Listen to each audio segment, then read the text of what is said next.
Bismillahirrahmanirrahim. Assalamualaikum warahmatullahi wabarakatuh. Waalaikumsalam warahmatullahi Alhamdulillahirabbil alamin. Wa bihi nasta'inu ala umuri dunya wassalatu wassalamu ala asyrafil anbiya'i wal mursalin sayyidina wa habibina wa maulana Muhammadin wa ala alihi wa sahbihi ajma'in. Rabbi zidna ilma warzuqna fahma birahmatika ya arhamar rahimin.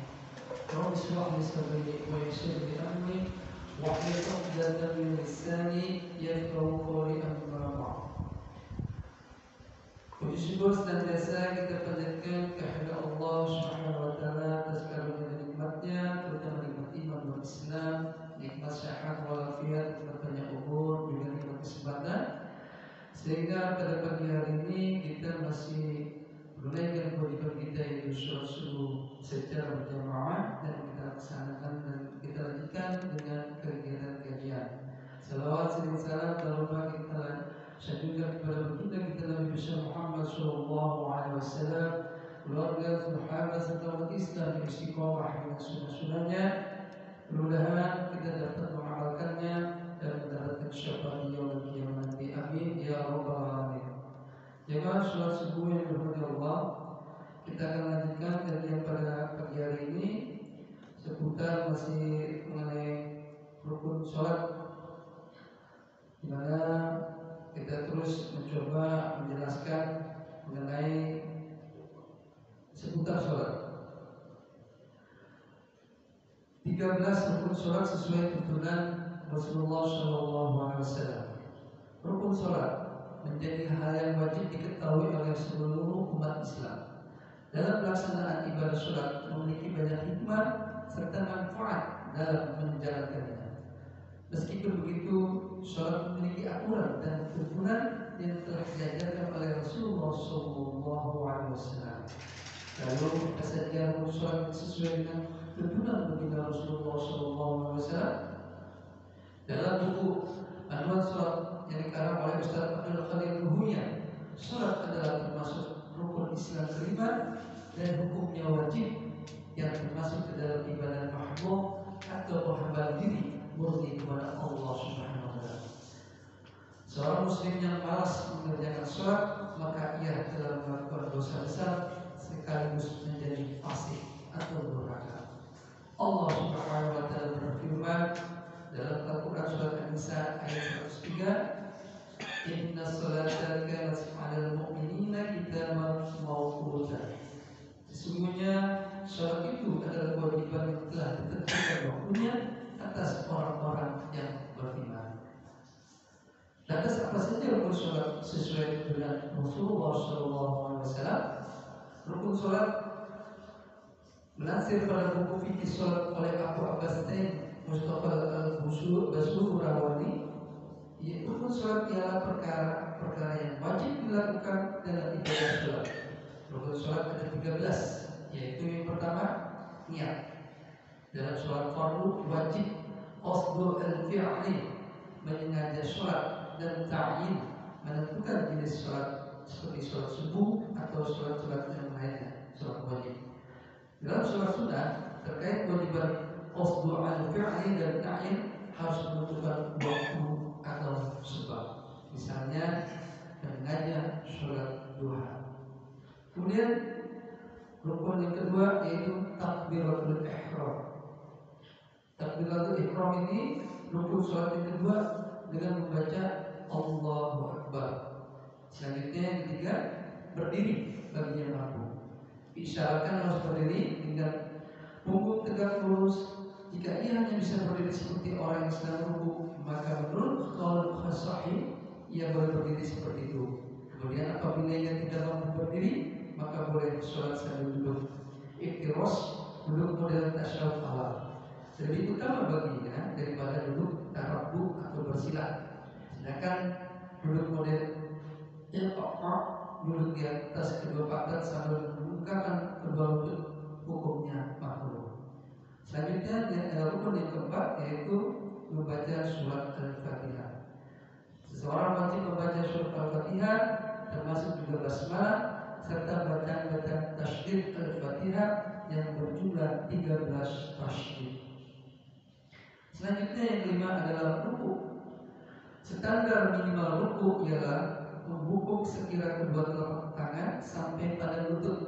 Ruku harus dilakukan secara tumakninah, yaitu sekira gerakan bangun dari ruku sudah terpisah dari gerakan turun menuju ruku. Bacaannya yaitu Subhanallahil Azim, dan ini kita sudah bahas kemarin sebanyak 3 kali, yang artinya Maha Suci Tuhan yang Maha Agung, serta memujilah aku kepadanya.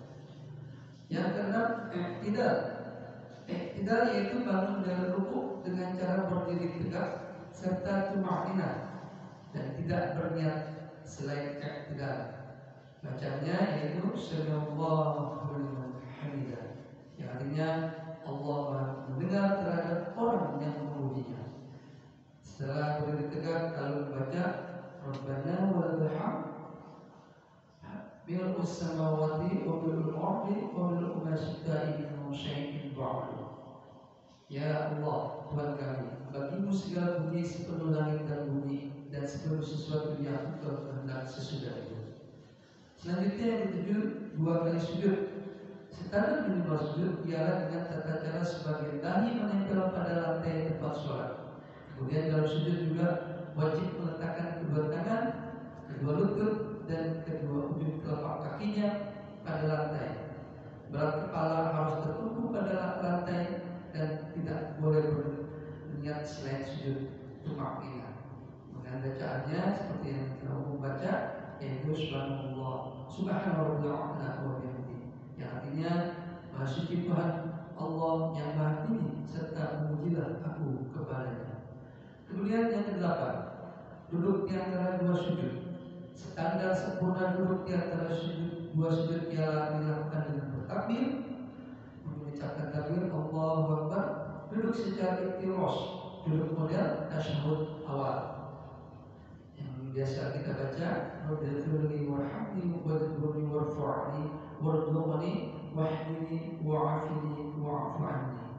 Ya Allah, ampunilah dosaku, belas kasihanilah aku, cukupkanlah segala kekurangan dan angkatlah derajatku, berilah rezeki kepadaku, berilah aku petunjuk, berilah kesehatan kepadaku, dan berilah ampunan kepadaku. Selanjutnya ke-9, membaca tasyahud. Ada 2 bacaan tasyahud, yaitu tasyahud awal dan akhir. Di dalam pembacaan tasyahud ini yang seperti biasa kita baca, jadi tidak saya baca. Selanjutnya itu yang ke-10, duduk iftirosh ketika membaca tasyahud. Selanjutnya ke-11, membaca shalawat atas Nabi Muhammad SAW.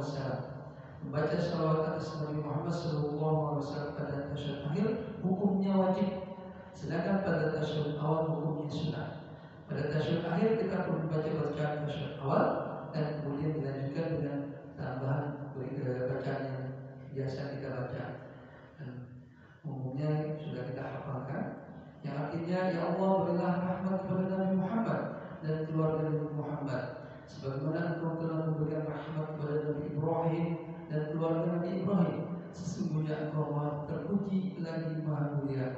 Ya Allah, berilah keberkahan kepada Nabi Muhammad dan keluarga Nabi Muhammad, sebagaimana Engkau telah memberikan keberkahan kepada Nabi Ibrahim dan keluarga Nabi Ibrahim.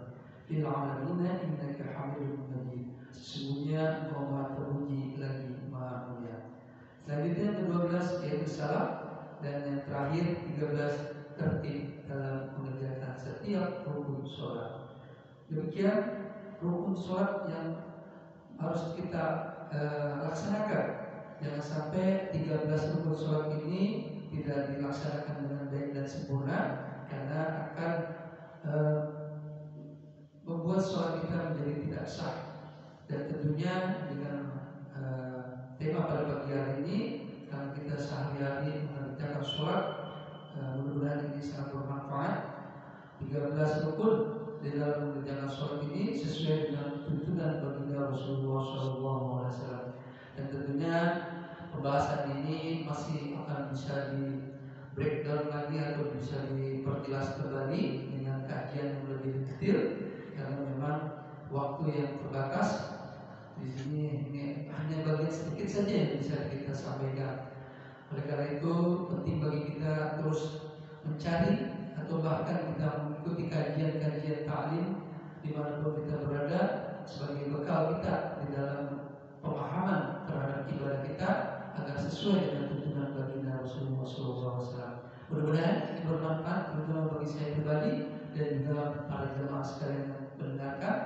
Mudah-mudahan istiqomah kita untuk menyampaikan satu dua buah hadis dan firman-firman Allah sebagai bentuk ketakwaan kita kepada Allah Subhanahu wa taala dan tuntunan baginda Rasulullah SAW. Mohon maaf atas segala kekurangannya. Wabillahi taufiq wal hidayah. Wassalamualaikum warahmatullahi wabarakatuh. Waalaikumsalam.